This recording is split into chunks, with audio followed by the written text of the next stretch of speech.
Take one, ain't no action. Hoo-ha! There!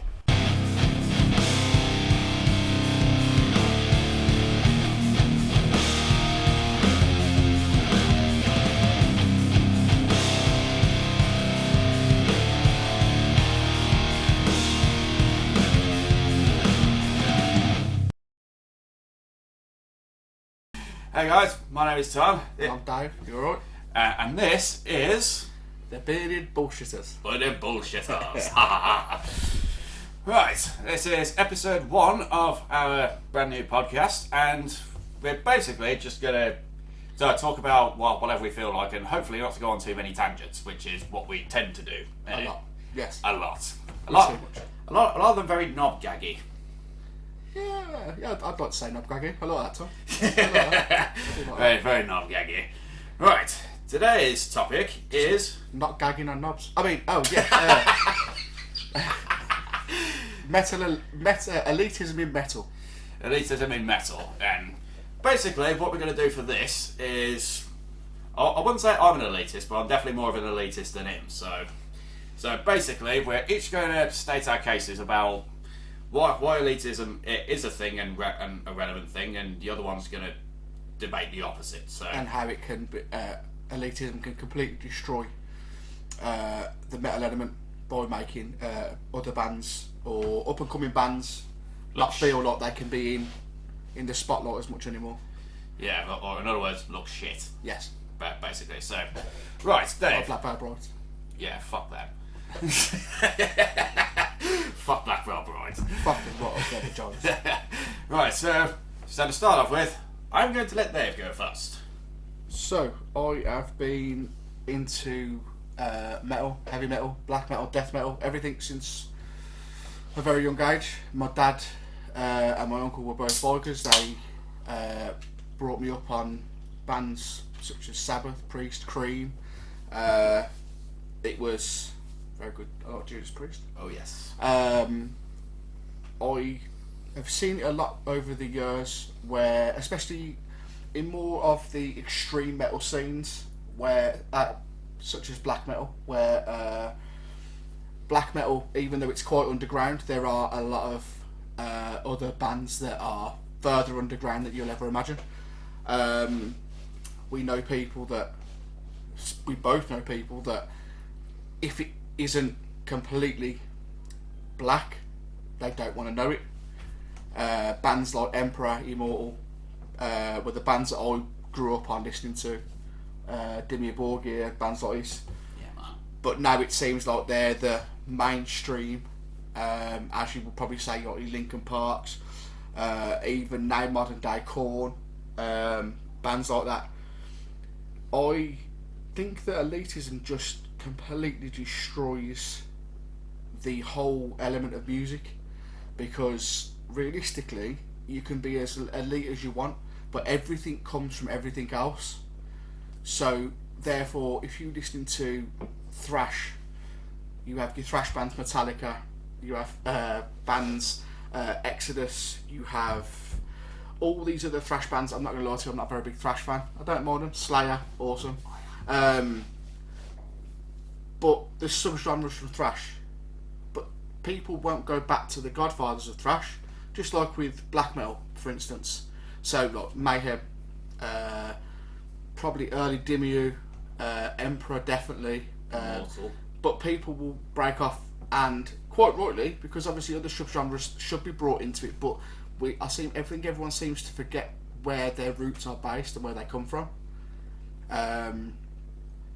It can't happen. It shouldn't happen, because without these people, without these bands, without these mainstay figures, there are none of the subgenres that we listen to nowadays. There is none. Simple as. You know, the bands that I now listen to, from like metalcore, for instance, Killswitch Engage, God Forbid. These were bands, Shadows Fall, that all come together and created that mainstay of metalcore. But then you have bands that branch off like Bury Tomorrow, Fit for a King. Now I know people that will listen to bands like Bury Tomorrow, Fit for a King, August Burns Red, that won't necessarily listen to Killswitch or Shadows Fall or God Forbid. or unearth because they believe that that's not metalcore.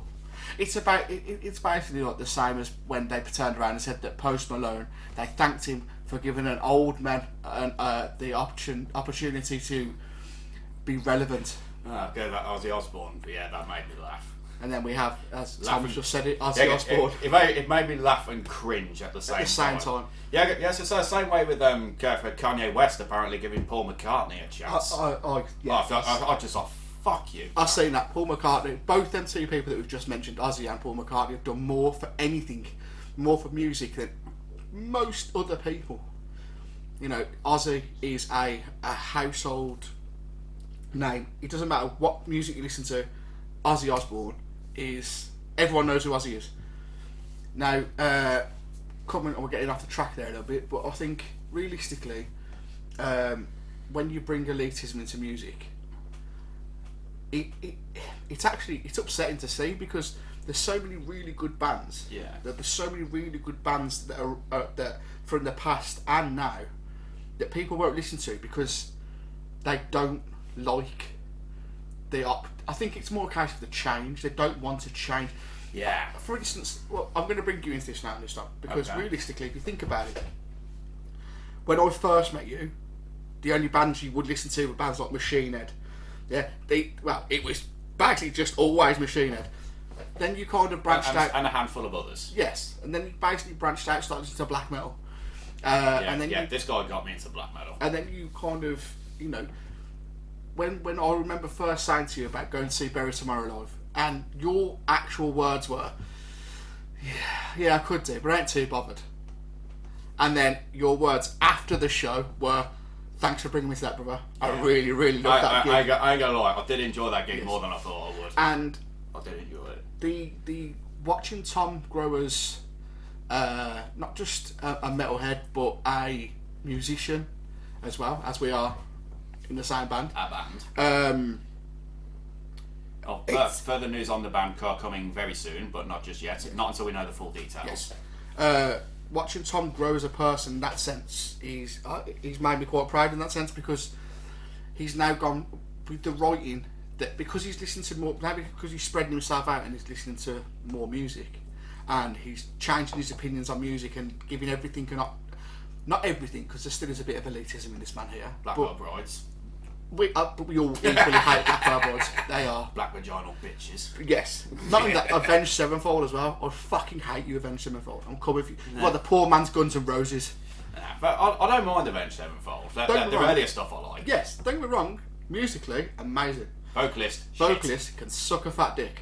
Mind you, probably already does with the way he sounds. First and second nod gag right there. It's going to happen. It's going to happen. I think what I'm going to do is, what we're doing now is we'll pass it over to Tom and give you his point of view on it all. Obviously ours is we're slightly different still in certain things. There's still things we probably wouldn't, if I give Tom an album, he'd go, okay, I'll check it out. And he will check it out. He's a man of his word. He will check it out. But there's still a little bit of elitism there, isn't there, Tom? Yeah, definitely. So I'll leave it with Tom. Yeah, because I don't actually know fully about why I'm such an elitist. I mean, I don't know if it's because of my Asperger's or because whether it's like you said, inability to accept change. I mean, because I ain't gonna lie. I'm a very old school guy. I mean, you can obviously see here, I'm a Judas Priest fan. I've got my Def Leppard t-shirt on underneath it. So a lot of the time, I do tend to prefer older music. No, not necessarily because it's better, but the main problem I have nowadays, and I think I've spoken to you about it a couple of times. It's more so that the production of modern music, which gets me a bit. Yeah, because I've said to him and the rest of the guys in the band multiple times, when we go to record the EP, there'll be no auto-tune, no digital correction of any kind. And if your album sounds shit because of it, then fair enough. But at least we kept it authentic. I think on that, I'll probably think I'll come in with you on that idea though, because obviously you listen to earlier black metal stuff. It was recorded on a fucking tape recorder. Yeah, and they just exactly. press play and record together. Yeah, so exactly. I'll probably do agree on that. The rawer the sound, the better. So Yeah, exactly. In that sense, yeah, I do agree. Yeah. So I mean, Judas Priest, when they recorded British Steel, they literally had all members of the band in like five separate rooms. Hit record, one take. Everything was sounding solid. Yeah, I mean, although for Judas Priest, I still maintain Painkiller's their best album by miles. Absolutely love Painkiller. It's one of my favourite albums of all time. And that's the thing for me as well, because a lot of my favourite albums do tend to be older albums. I mean, just to demonstrate that I'm not as much of an elitist as I used to be. Yeah, because Lorna Shore, they are very quickly becoming one of my favourite bands. Because I was never a massive deathcore fan. Because I mean, I can appreciate it, but it was like, yeah, a lot of the time in newer bands, it's like kind of like the same old in a way. We're coming to see you in Southampton. Oh yes, come on, Lorna Shore. Yeah, I can't wait for that. It's going to be a sick night. Fucking yes. Yeah, and with a lot of the older bands as well, okay, you get that more sense of originality. I mean, going back to what Dave said about Ozzy Osbourne and what I brought up about Paul McCartney. Yeah, because they're much more in that old school frame of mind. I mean, without Paul McCartney and the Beatles, probably none of our favourite bands would even exist. Yeah, maybe even Ozzy wouldn't have been a thing. Ozzy's a massive Beatles fan. Because literally, list off some of your favourite bands off the top of your head. So we go old school to new school. Yeah. So I'll go with Ozzy, Black Sabbath, and just Ozzy on his own. White Snake. Yes. White Snake are awesome. I love White Snake. I was listening to last night. Oh yes, Still of the Night. Still of the Night, still their best song. Def Leppard, Skid Row, and then you come through into like new metal era, Limp Bizkit, Deftones. Deftones are one of my all-time favourite bands. Korn. Then we go to the newer stuff like Whitechapel, Suicide Silence, Unearth, Chimera, Kill Switch, Bury Tomorrow, Fit for a King, August Burn Dread. I've got loads of bands I could go on all day. Yeah. And the thing for me is, if you look back at any of these bands, try to trace their influences back, you can guarantee all of them will end up at the Beatles. 100%. And so same way with the Beatles. I mean, without Chuck Berry, we wouldn't have the Beatles. Or without Robert Johnson back in the 30s, we probably wouldn't have had Chuck Berry. Things like that. Because that for me is why I tend to prefer the older stuff more, because of the originality and the influence. And you can kind of hear it more than you can with newer stuff. In a way, but then again, like I've already said, I'm not as much of an elitist as I used to be. But I still tend to find myself listening to older music. I'll still check out older bands' new albums. I mean, Judas Priest's Firepower album, that is easily the best album they've done since Painkiller, because that was an amazing album. I've mentioned before, Machine Head have been my favourite band for the last 15 years. I mean, their new album's epic as well. Everything is Machine Head with this guy. Oh yes. Apart from Supercharger, that was shit. That was a shit album. Except the Burning Red album was third on your list, fourth on your list. No, it was even lower than that, wasn't it? Second from last. And he's second from last. The Burning Red. Yeah, mate. So like I said, it's not because I thought any of it was bad. It's just because I don't find myself going back to that album as much as any of the others. Yeah, it is still a good album. Don't get me wrong. I just wouldn't rate it as highly as I would say The Blackening or Burn My Eyes. But this is where Tom's making an absolutely pivotal point, because realistically, if you go back to the Burning Red, obviously you go through that new metal era where new metal had a crossover with rap, or it was hip hop, I suppose. Yeah. So I'm not going to lie to you. Obviously, seeing Rob Flynn as an original on Burn My Eyes, when I see him like that, and then you see him on the Burning Red, and you're like, you have a tracksuit on, and you are singing in a hip hop manner. Was a bit strange. But it was I personally thought it was a very, very good album. But obviously, I also grew up in the era, so it is kind of. New metal had just started to boom as I was coming through sort of secondary school, so I was like 12, 13. Yeah. I can always remember being in a friend of mine, his house, in his back room, and we put Korn on. It was the first time we listened to Bull Tongue, and literally, my friend jumped up and kicked a bucket of paint, and he went all over his fucking dad's new TV, and I was just like, we stood there, we were just like, and I was like, okay then. I'm gonna go now. Enjoy that, and just left. Yes. Yeah. So I mean, going back to what you said about hip hop. I mean, Phil Bozeman from Whitechapel, some of his vocal influence was 3 6 Mafia. Yeah. Because granted, I only knew that because Dad Tank the Tech brought it up, and if you haven't watched Tank the Tech's YouTube channel, I do highly recommend it. Even nowadays, Falling in Reverse, they're introducing a lot of hip hop into their music, and I ain't gonna lie. I'm loving Falling in Reverse now. Not so much their emo shit, but stuff Falling in Reverse is doing now, I easily prefer it to the older stuff. I wish they'd reverse off a cliff. It'd be so much better. It'd sound better. Yeah. I mean, yeah. Well, that's basically my case stated. Was that elitism from me then, Tom? It possibly was a form of elitism. Probably was. Yeah. Yes. How very rude of me.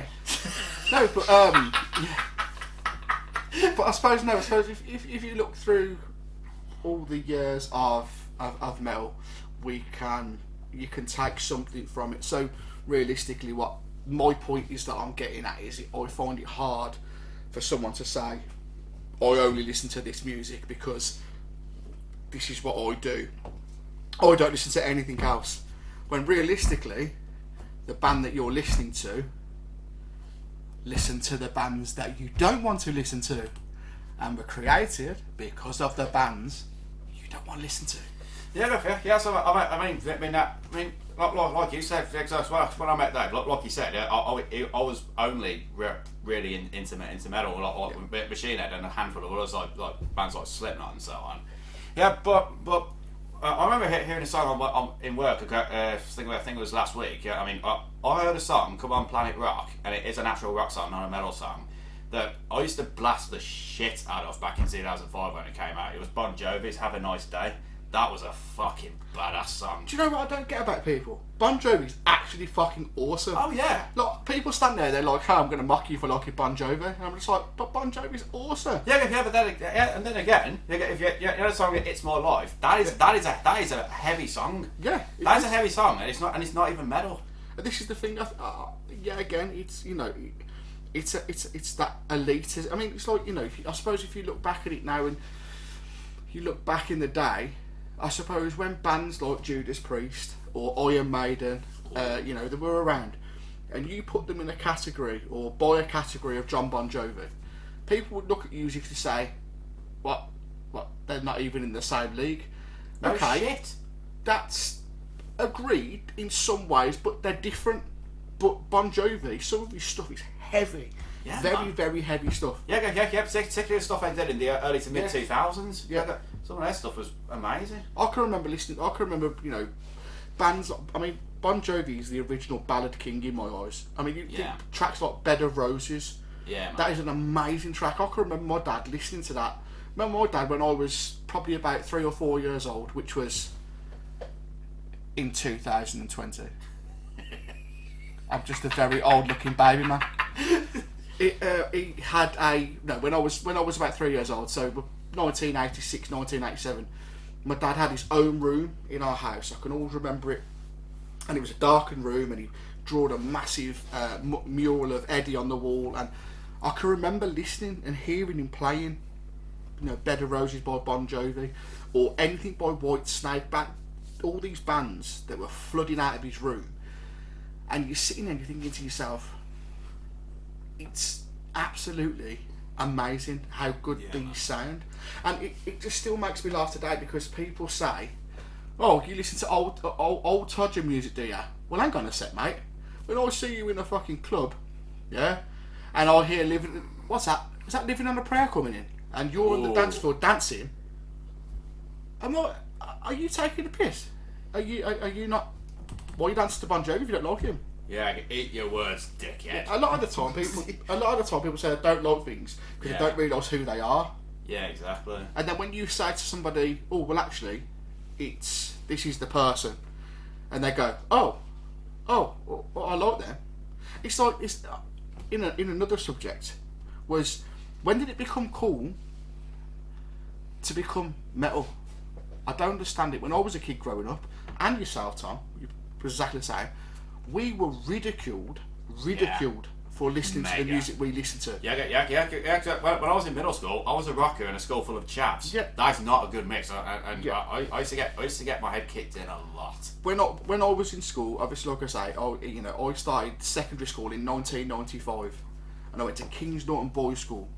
Bands like Papa Roach, Linkin Park, Korn, they were all coming out onto the scene. I used to get the absolute shit ripped out of me for listening to this music.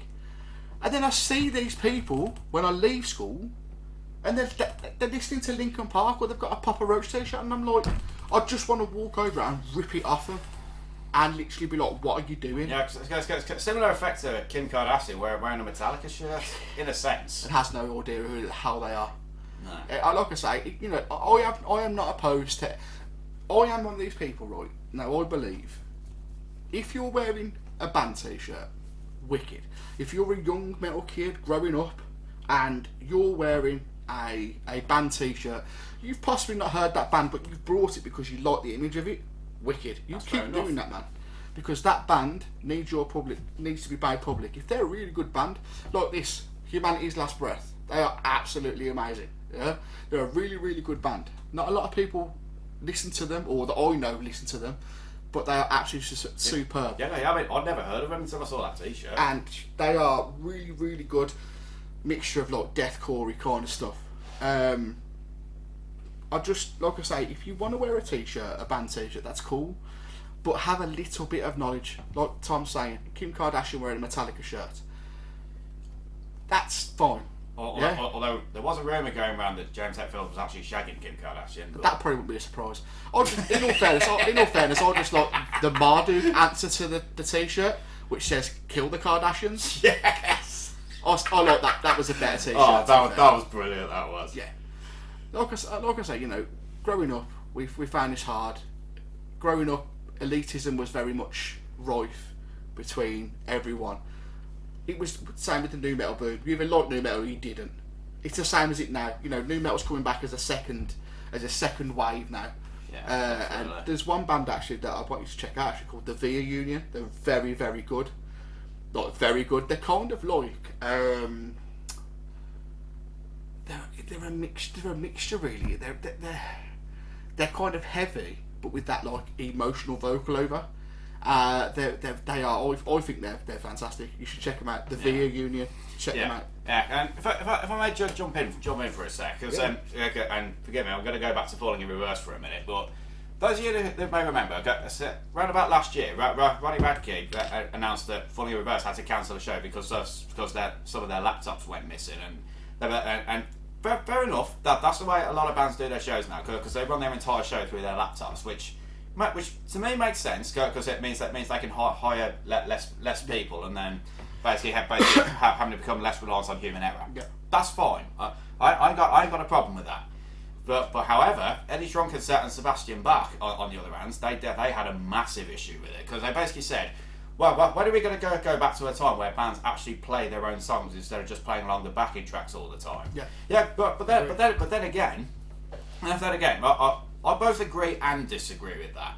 Yeah, because various bands over the last couple of years, they've started putting orchestral elements in their music. I mean, Lorna Shore, prime example. They have a lot of orchestral elements. Dimmu Borgir as well. Yeah. Not 9 times out of 10, if not or 10 times out of 10, that they will play along to a backing track. Yes. And yes, they're still some of our favourite bands in the world. Yeah. And I've got to admit, Ronnie Radke's response to that was fucking hilarious. But when in the Watch the World Burn video, they got someone who looked a lot like Sebastian Bach, and they just had a laptop falling on his head, knocking him out. I just thought that was fucking genius. That to me, that has got to be like one of the best comebacks I've ever. Yeah, it was fucking brilliant. Look, I say, I'm not opposed to the idea of the guy, the lead. What's his name? Ronnie Radke. Ronnie Radke. I'm not opposed to the idea of him, because I see him having a go at the Attila lead vocalist who had called him out, and he basically just was like, well, come for me then. I'm ready for you. And obviously, I get his whole thing. It's just, I think it's, in a way, his deathcore element, his extreme element when he's doing them kind of vocals, they sound brilliant. It's like Motionless in White. Yeah. Motionless in white, yeah? Yeah. Fantastic. If they're screaming. If they're doing that fucking, I don't even know how can I describe it, kind of vocal. If not I Prevail, what's the other one? The other shitty band. But basically, they ruin it with the I'm a pop punk kid from 2003 that lived in Florida vocal. You're not thinking of Pierce the Veil, are you? Pierce the Veil. There That's we the go. one. Top. Yes, that whole vocal in that is just stick to extreme or get good. That's the difference. Yeah. Stick to extreme. If you're gonna do melodics, get good.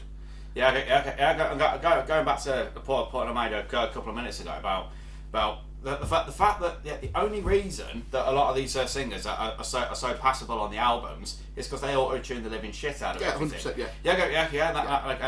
And like I've already said to our vocalists, I mean, I'm not auto-tuning this shit, so you've got to get it right. And I think this is where people like when you've got natural talent like Will Ramos. I mean, I've watched Will Ramos. I mean, I've watched him over YouTube and stuff. He's one of my top 5 vocalists by far. Obviously, whenever we know one, because Chino's there. I love you, Chino Marino. Will Ramos, to come away from the extreme part, and then you hear him doing like almost like a pop vocal. You can watch him on YouTube doing it. His singing abilities is amazing. But them Sleep Token covers he's been doing. Fucking hell. Another band. That's another thing I wanted to get onto. Sleep Token. Now I've been hearing rumours, and actually. There was something put to a vocalist that we all know very well, our very own Mr. Corey Taylor. A lot of people have asked if he's the Sleep Token vocalist. Yes, honestly, you can find it on all over social media. There was I can't remember which journalist it was now. The journalist actually had he was doing an interview with Corey Taylor, and he asked him. Corey basically was speaking a lot about Sleep Token as if he was in Sleep Token. Yes, I know he is a big Sleep Token he loves Sleep Token. And they asked him if he was the vocalist, and he just smiled and said no. But not everyone's convinced. Now, listening to Corey for a long time through original Slipknot, or even Slipknot, original Stone Sour, even original Stone Sour. Yeah, his vocal doesn't sound anything like a Sleep Token vocal. No. But a vocalist of his ability probably could change it. Could completely change it. That's something with me. A Sleep Token. I mean, I'm yet to fully properly get into them. I've listened to a couple of tracks, and I find them. I wouldn't say weird. They're pretty good. I get the whole element. Oh yeah, they are definitely a weird band. That's why various people like them. Because people like bands for their weirdness. I mean, Hailstorm's another one. I fucking love Hailstorm. He thinks pirate metal's shit. There is no such thing as pirate metal in my eyes. Is that elitism again there, Tom? Yes, it was. That's more elitism. Or in his words, pirate metal is basically folk metal with pirate vocals. Exactly. Yeah. But I still class it as pirate metal because it's fun. I am a kind of person. It's each to their own. Exactly. If I'm listening, I will get. Sometimes I'm sitting there, right, and I'll be listening to, and I'll be cleaning around, and I will put Rhythm of the Night on. Oh, this is the rhythm of the... And I'll sit here and I'll dance to my daughter. Party Rockers. Or I'll put trance on. Party Rockers, that's some shit. Don't let Luna hear. She will RKO the shit out of me nowhere. Literally. Like, things... You know, I mean, I grew up in Birmingham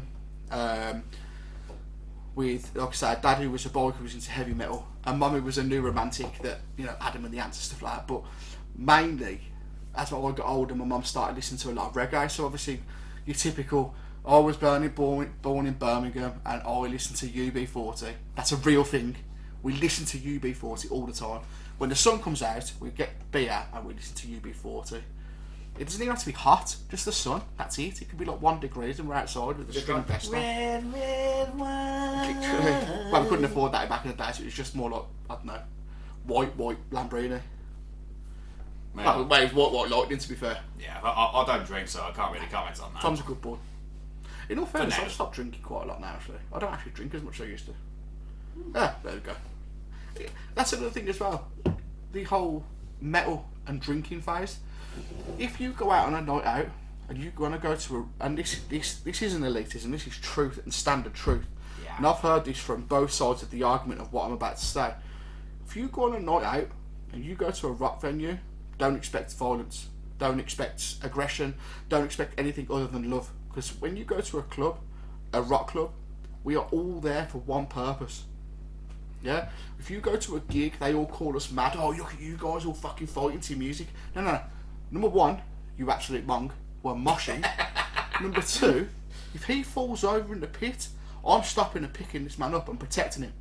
Vice versa. And anybody else, one of our brothers that falls down in the pit, or sisters, that falls in the pit, we're stopping and helping them up. Yeah. I mean, it's the same story about every time I've been in Bloodstock as well. I mean, because I think in the time I've been in Bloodstock, I think I've only ever come across 2 dickheads, and that's it. Unfortunately, you do get them. Yeah. It's very, very rare though in the metal scene.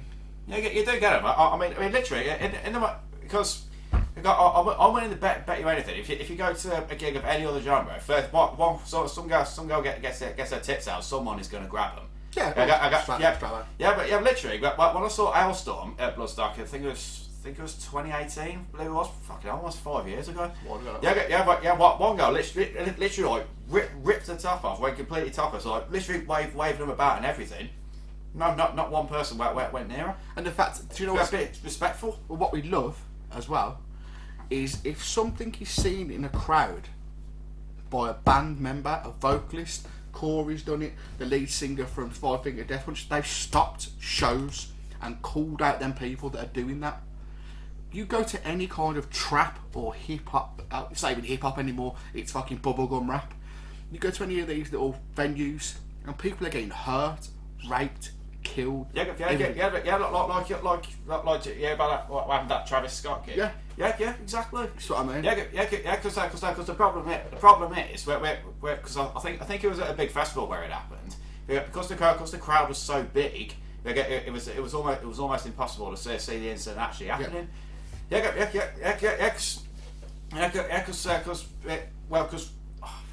yes, I remember what I was going to say. I just went blank for a minute. He's getting old.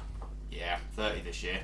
Because when I went to see Machine Head during the Catharsis tour, that thankfully it didn't happen at the one I went to, but literally, there were 2 people in the mosh pit performing wrestling moves on each other. One of them did a suplex on the other one, and literally, they just ended the show there and then.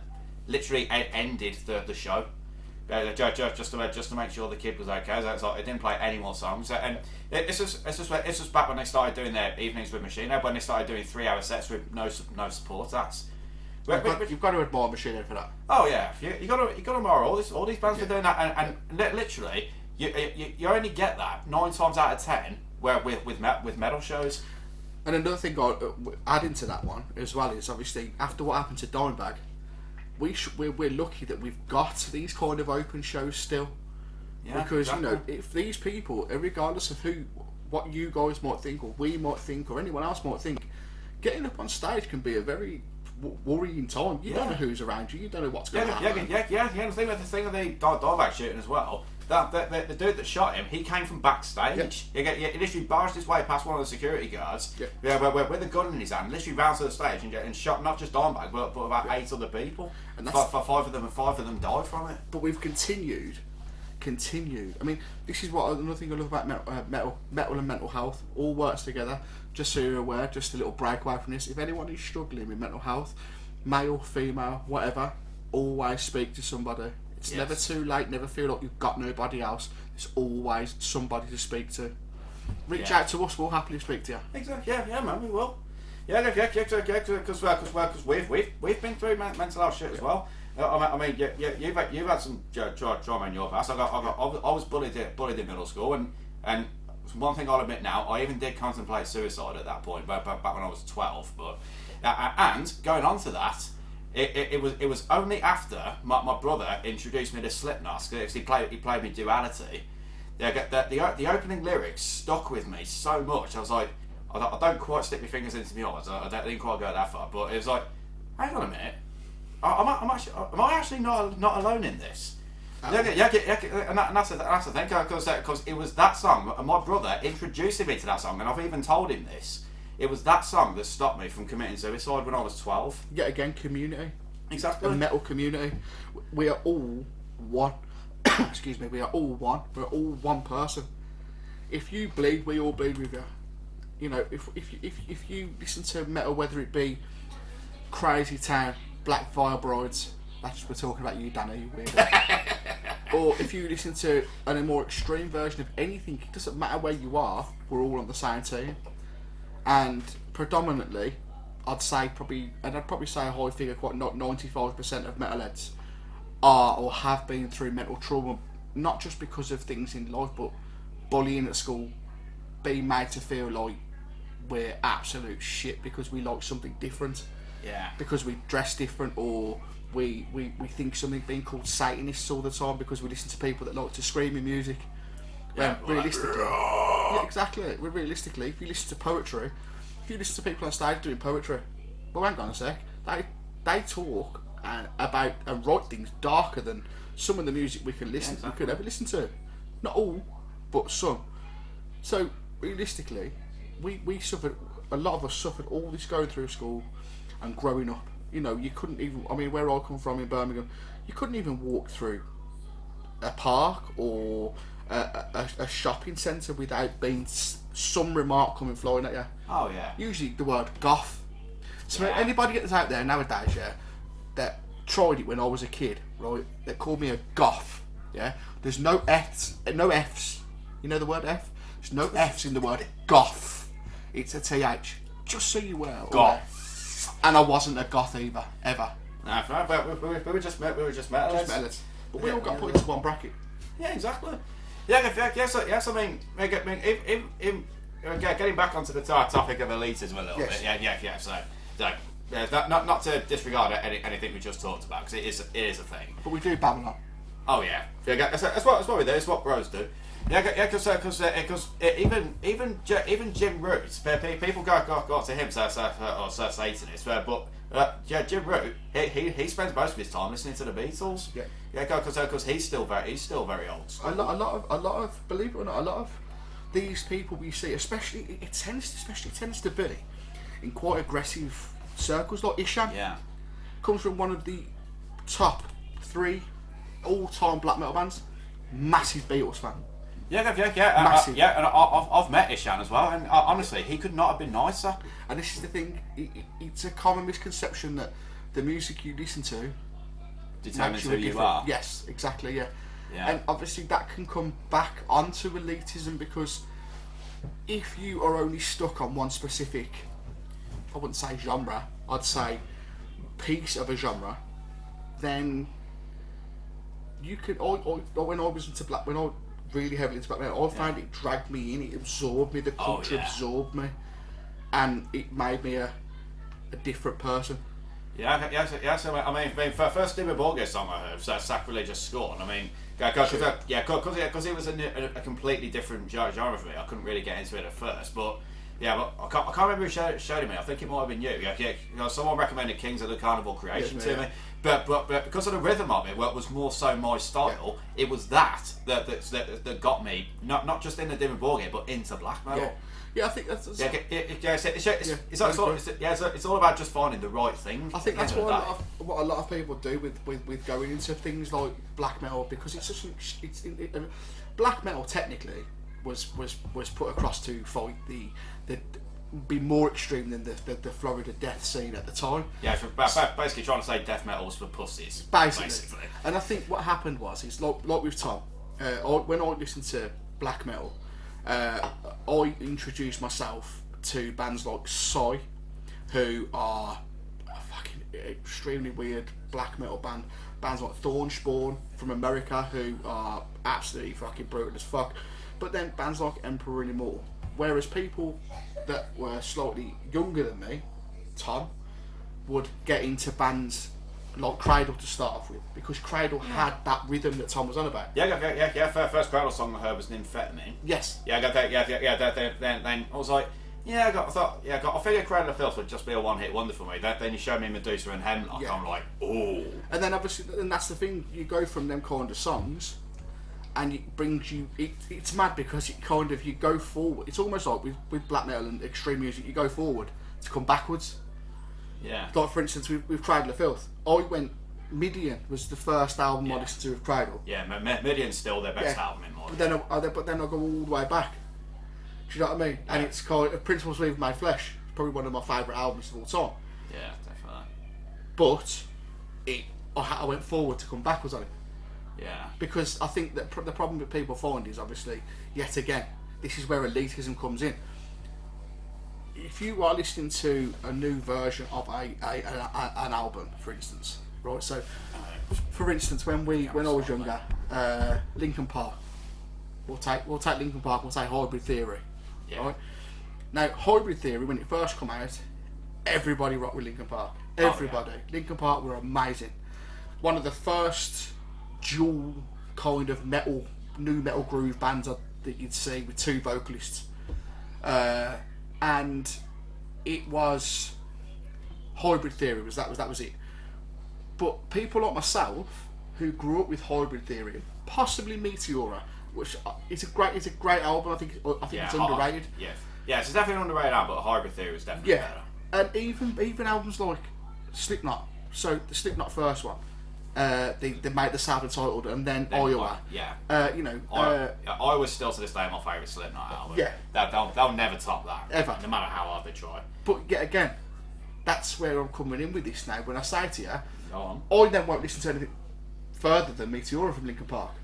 I won't listen to anything further from Iowa than Slipknot, because same with Korn, I'll probably go as far as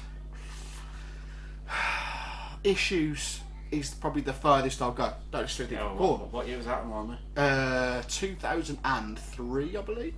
Yeah, was that the last one before that was all the doll on the front. The red doll. Was that the last one before Head left? Yes. Yes, it was. Yes. I remember. And this is the thing, that's a form of elitism in itself, because I won't listen to anything after Meteora for Linkin Park. I won't listen to anything after certain albums with certain bands, because do you know what? In a way, it is elitism, because I think that they sold out then, they went crap. Yeah. But realistically, people come in and pick up the albums that they've done after that, and they think that Hybrid Theory was crap, or Meteora was crap, or I was crap, or I had a guy the other week I was watching on YouTube, and he was going on how the Grey Chapter was better than Iowa. Fuck off, no, it wasn't. And I'm just like, I did like the Grey Chapter. There's a couple of good songs on it. But we are not your kind for me. That's probably the best album they've done since Iowa. And literally the new album, The End So Far, that's the worst album they've done since All Hope Is Gone. I probably agree with that, yeah. But All Hope Is Gone and The End So Far, those are the two worst Slipknot albums by miles. I mean, there's two good songs on the end so far that I liked, but I've tried to get into it, but I just can't. I mean, literally, like, when I bought that album, I was listening to it on the way home. I was going from Redditch to where I live, and I'm not joking. I actually had to pull the car over and change the CDs because I got so bored. Yeah. I never thought I'd say that listening to a Slipknot album. No. Yeah, I mean, Yen's a good song, but. Yeah, and I can't remember the name of the other one. But the thing is, that again, like when you get an album, and it's like for me, like Deftones, as I've just said, they're my favourite band of all time. My favourite album, and probably the best album to date, is White Pony, by a country mile. But then you listen to their latest album. Their latest album, right, is that shit. I can't even remember the name of it. Right. Call out to Ben. He actually brought me the album, right? I put it on for about 10 minutes and I literally took it off and put it in the cupboard and never listened to it again. I don't even count it as a Deftones album. It is terrible. But then people go back and they'll look at, other Deftones, like Saturday Night Wrist. I like that album, but people don't like it. Yeah. So, an acquired taste. It's very much an acquired taste. But so this is why at the beginning of this, like I said, I think everyone has an ability to be an elitist in some form or another. Whether it's elitist, I only listen to this, that's it, or an elitist with, I listen to all that kind of music, but I'll only go so far with an album, or I'll only go so far with a band. So I think elitism is right in any way of life in regards to what you listen to, what you go with, what music you go with. Yes. I mean, just going slightly off for a sec. Yeah, because one thing I've noticed for a lot of bands nowadays, they tend to be doing more standalone singles or EPs instead of full-length albums. Now, I genuinely think that's a good idea. I mean, Dave, cover your ears for a sec. But for Falling in Reverse, they have fucking thrived from doing that. Yeah, I mean, if you look at their YouTube view numbers, you can't actually deny it. Everything's about YouTube now. Everything's social media now. Yeah. I mean, and again, I don't necessarily think that's a bad thing if it's done correctly. Yeah, but I haven't had a personal social media account since 2019, so I just got fed up with all the drama bullshit. And there is quite a lot of drama. Yeah.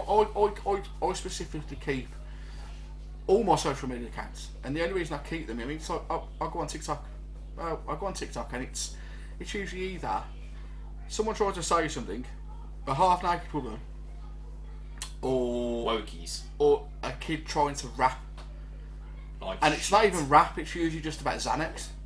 So I get why Tom hasn't got any social media accounts. But the reason I keep them is because we can add band stuff to them when our band is, which isn't far off, getting ready to unleash some stuff. Yes, so if things go well over the next couple of months, hopefully we'll have something out by summer. Yes, that's what we're aiming for. Agree. Yeah, I think we've got some, as Tom said earlier, hopefully got some new things adding to the mix. There's been some position changes. Yeah. But it all will be revealed when the time comes. The time comes when everyone's ready to be revealing it. I might even reveal my penis. I doubt it. You wouldn't see it. But who knows? I could show you mine, but my belly would just fall down and cover it. Exactly. But that's what Loon said to me the other day. Daddy, can I sit on your lap? And I went, no, she went, what? I went, because my belly is.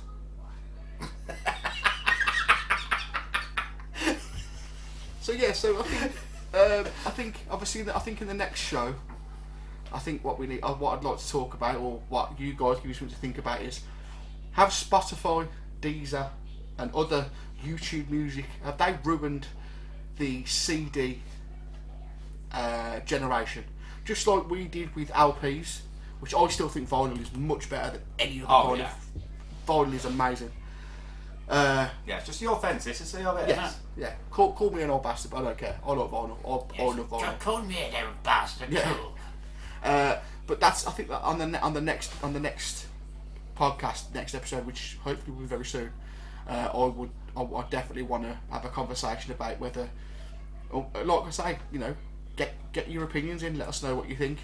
Let us know whether or not you would prefer things like vinyl or CD to make a proper big comeback, because obviously we lost a lot of stores, HMV stores, and old CD stores.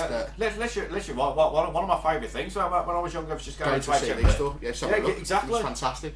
I mean, where I used to live, and you've been to King's Heath, haven't you?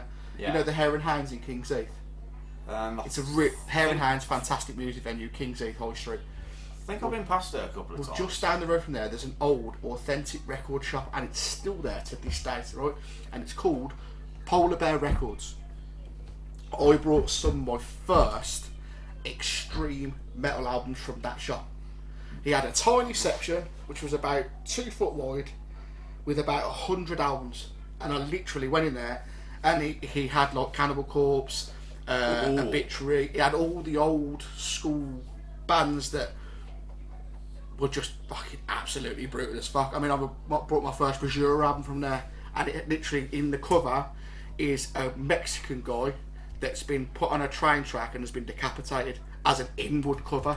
That's another thing you miss, I think, with things like Spotify and stuff. I used to love taking the booklet out and reading. The booklets, yeah. Yeah. Yes, I mean, because I won't go into more detail about it now, but I don't want to give too much away from the next episode. So is that anything else to add about elitism? Or? No, I think that's fine. I think we've covered it. But like I say, if you've got anything you want to add to it, speak to us about. And like I say, remember, if you need any help, you need to talk to anybody. You are not alone in this world, 100%. And your life is worth more than a nasty comment or anything else in this world. Just remember that there's always somebody there to talk to you, to reach out. Yeah, you should have heard some of the nasty comments I had to my face when I was younger. And I still give him some now. Yes, you bastard. Yeah, but we can take it though. Very much. It's all banter. Oh, At the end of the day, we're always each other no matter what. Yeah, man. Yeah, we got each other's backs. We have for almost 12 years now. It's a long time, and we'll have it for continue going forward. But anyway, from the bearded bullshitters, rock on. Rock on. Take care. Speak to you soon. Yeah, man. See you next time. Put it on. Successful episode. Ta-ta.